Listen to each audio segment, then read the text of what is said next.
When should I visit Disney and when should you? Welcome, Your Royal Highness. I'm Dan. Thank you so much for joining me today on my channel. If you are a returning viewer, thank you so much for coming back. I really do appreciate it. If you're new to the channel, I hope you like what you see today. And please consider clicking that subscribe button for me as well. So I'm in the process of planning a Walt Disney World vacation for later this year.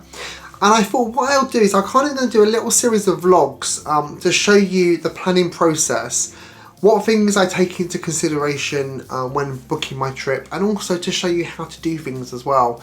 So if you are experienced Walt Disney World vacationer, this series might not be the best for you, but hopefully you'll pick up a few little tips and a few things that you didn't know, or things that you may not have considered before. If you're a first timer, this is going to be fantastic for you. So please get yourself a cup of tea, get yourself ready. Today we're going to talk about when to go in terms of when I'm going to go for my trip this year, but more importantly, what things you should consider when thinking about when you're going to visit. Before we get started, please pop down into the comments and tell me what factors and what things do you consider before booking your own trip. Now, there are lots of factors to consider when booking a Walt Disney World vacation. Not all of them will apply to you. Some of these do not apply to me. For example, I'm a DVC, Disney Vacation Club member. So for me, I'm always going to stay on site. I'm always going to use my DVC points for my accommodation, so I won't be looking at off-site options. But let's give you a little run through of things that you might want to consider, and then we'll dig into some of them in a little bit more detail. So things to consider when booking your Walt Disney World vacation include whether you're going to stay on or off-site, whether to rent DVC points or not. When Disney have got deals, discounts and promotions available, they do vary through the year and you can get some really good savings. Whether it's free dining, free nights at a hotel, or discounted park tickets, there are so many different discounts, deals and promotions that can save you quite a bit of money depending on when you go to Disney. And you don't need to use a TA to do this. They're all available on the Disney website.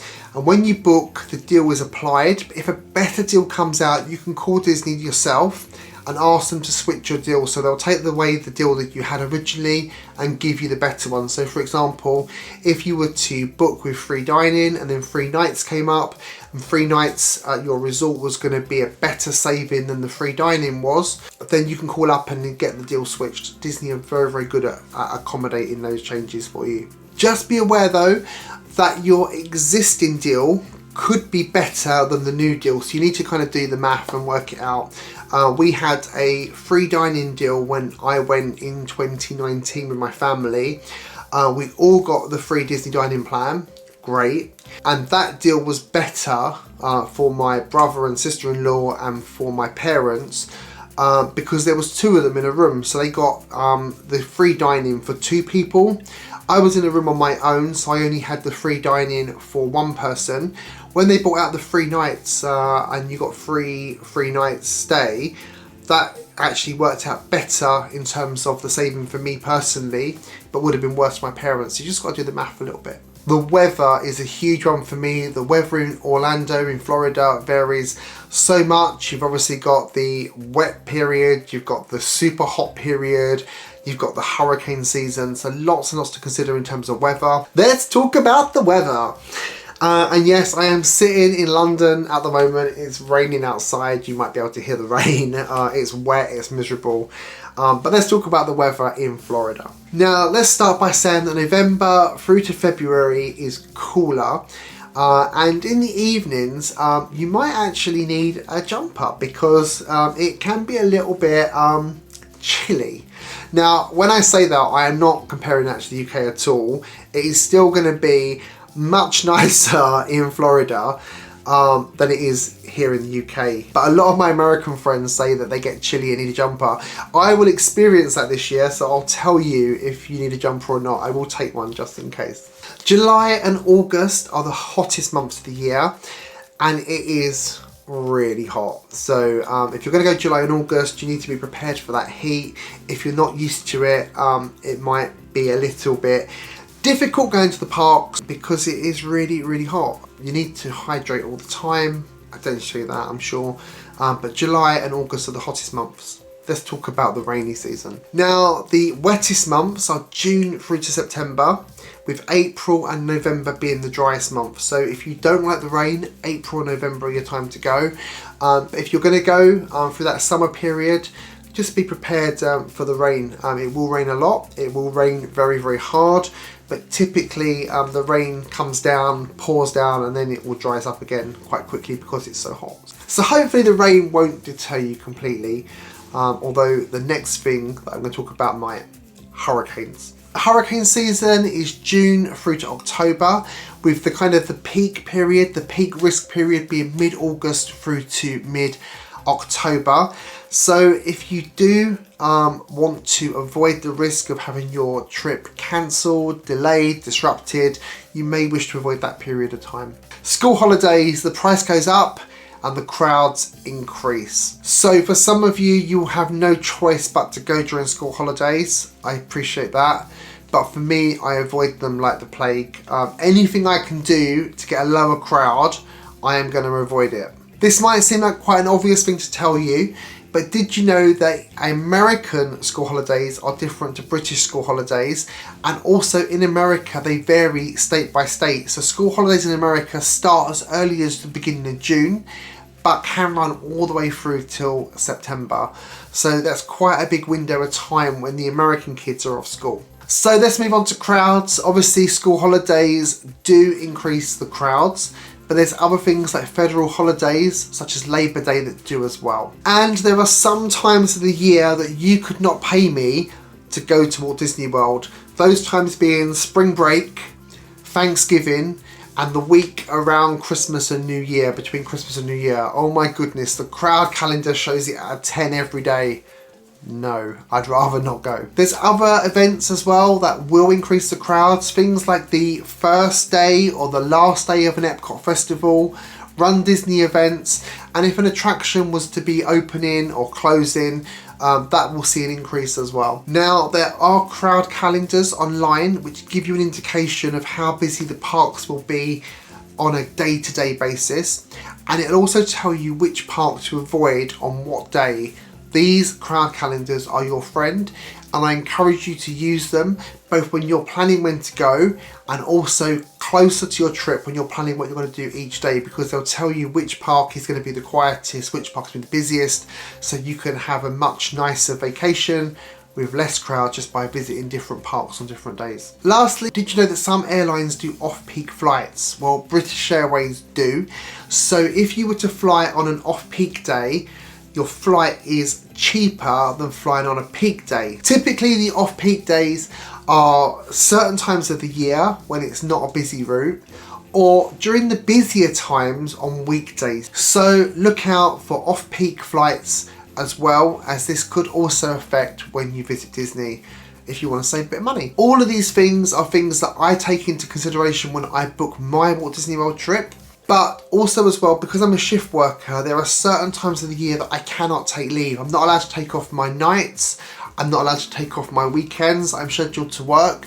So I kind of tend to plan around that. And also I get like a lot of days off in a row sometimes. So I try to maximise the rest days rather than using my annual leave. You can swap your nights with other colleagues. So I could kind of say to a colleague, oh, can I do your nights and you do my nights and we can swap. But it's a little bit problematic to try and organise and coordinate. So it's easier for me just to book a vacation when I know that I'm actually going to be off. So let's start by taking a look at the crowd calendar. So there's quite a few different crowd calendars that you can use. I personally like the Undercover Tourist one. I've used it a few times before for my trips. It's not 100% accurate. It never could be, because it doesn't know where people are necessarily going to go on the day, how many people might change their mind, but it's probably as accurate as you're going to get in terms of giving you an indicator as to what the parks are going to be like. So I use Undercover Tourist. When you go onto their website, it's a free tool that you can use, and you just click here where it says crowd calendar, and then from here you can choose which year you'd like, and then you can go through the different months. So let's have a quick look at January. As you can see, the crowd level is 10 this week in January, and as the month goes on it goes down as low as 4. That's a good time to go. But typically January is not a very busy month, as you can see on there. So looking at May looks like a very good time to go. 4s, 5s and 6s with a couple of 7s. Then towards the end of May it gets busier with 8s and 9s. So I guess that might be when the school holidays start in America, the end of May, early June. Let's have a quick look at November. This is when Thanksgiving is, so this is normally a busier month. As you can see, starting at 9s, 8s, 7s. There's a little bit here of 6s in the middle of the month. Still 7s and 8s at the weekend. And then Thanksgiving is 10s every single day. These are days that you definitely don't want to be in the parks. Let's have a look at December now. December 2025. As you can see, first week is looking very good. 6, 4, 4, 5, and then it goes up to 7s and 8s for the next couple of weeks. As you get closer to Christmas, it moves back up to 9s and 10s. We do not want to go there on 10 days, I tell you. So anyone going there, you know, may the odds be ever in your favour. As you can see on the crowd calendar as well, there's a little green thumb next to some parks. This little green thumb indicates that it's a good park to go to, and the little kind of caution hazard sign next to a park is the park you should avoid that day. Just have a quick look at September as well. This is typically one of the quietest times at Walt Disney World. Obviously peak hurricane season, as we talked about before. But as you can see, early in the month, you've got some green days. Look, for a crowd level of 3. I think everything there would be a walk-on those. Okay, so as you can see, using the crowd calendar, you can get an idea of when he's busy and when he's quiet at Walt Disney World.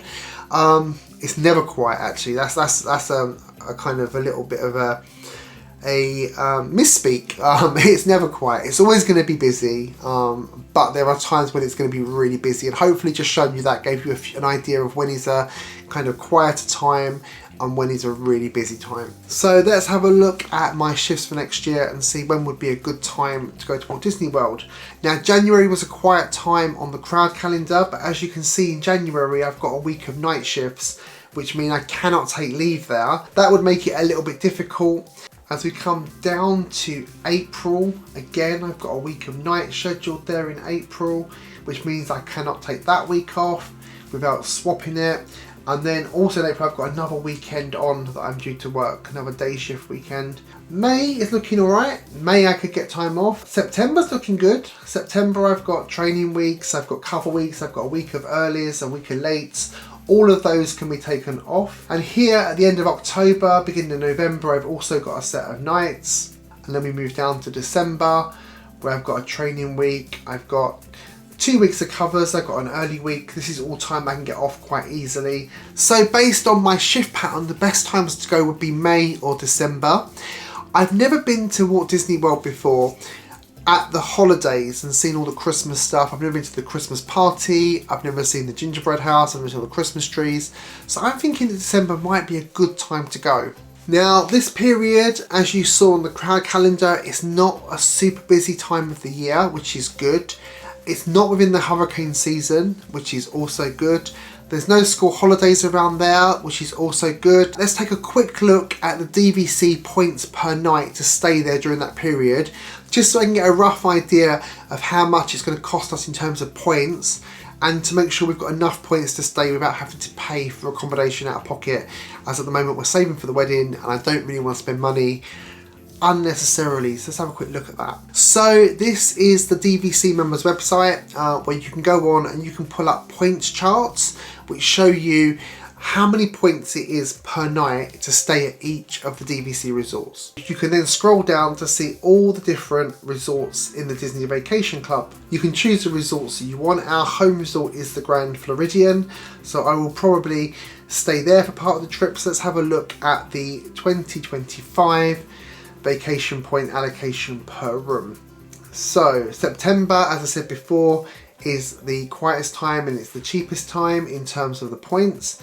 And that April the 13th to the April the 20th and December 24th to December 31st are the most expensive time in terms of points. The second half of May through to June and then early December, which is when I'm looking at going, is kind of third on the list. So to stay in a studio, resort studio, which is what we would want in May, would be 18 points a night, Sunday through to Thursday, and for a Friday and Saturday night it's going to be 21 points. Now we've had a look at the Grand Floridian, let's take a look at another resort just to get another idea, because the Grand Floridian is typically one of the ones that is the most points per night. So let's take a look at one of the cheaper DVC resorts in terms of points. We'll have a quick look at the Disney Saratoga Springs Resort and Spa. And as you can see, it's laid out the exact same way. So September is the cheapest time to go. That April and those dates in April and that week between Christmas and New Year is the most expensive time in terms of points, and then all the other dates are in the same categories. So we're going to be looking at December the 1st, the 23rd, and if you wanted a room at Saratoga Springs, it's 13 points on a Monday to Thursday and 15 points on a Friday and Saturday. So that just gives you an idea of how many points it's going to be. I think I might have said to you before, we're using points for 2025 and 2026. We're not going to go in 26 due to our wedding. So we've got quite a lot of points to use. And so we should be able to easily use our points to get a stay during this period. So with all of those things considered, first looking at the crowd calendar, that early part of December looks good. It's going to give us a chance to see new things. My shift pattern, it works if I've not got to do any swaps with colleagues. I can get that time off quite easily, which is great. Put the annual leave request in for that.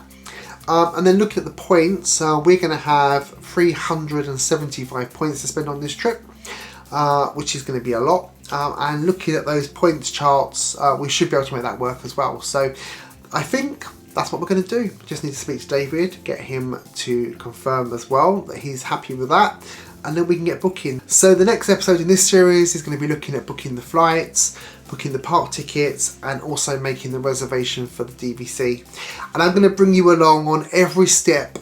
I'm going to bring you along on every step of booking this trip, so you can see all the different things that we are going to do, the thought processes, and why we do things in certain ways. Even if you're a seasoned Disney Worlder, you might learn something new in this series. I hope so. But please tell me in the comments how you do things differently, what things you consider, and what you think of my own way of doing this. If you think I'm right, wrong, if there's a better way to do it, please tell me. I love to hear new ideas, but hopefully this has given you some food for thought.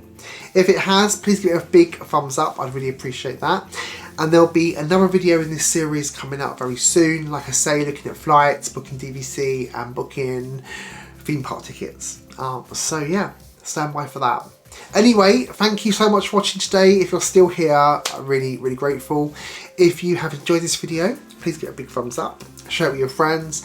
Put it on social media. Really appreciate that. If you're not subscribed, please press subscribe now. You don't want to miss this series, and you're not going to want to miss the vlog series that follows from this planning series. So yeah, planning series now, vlog series to come. We'll see how it works out. Anyway, thank you for watching, and remember, never grow up.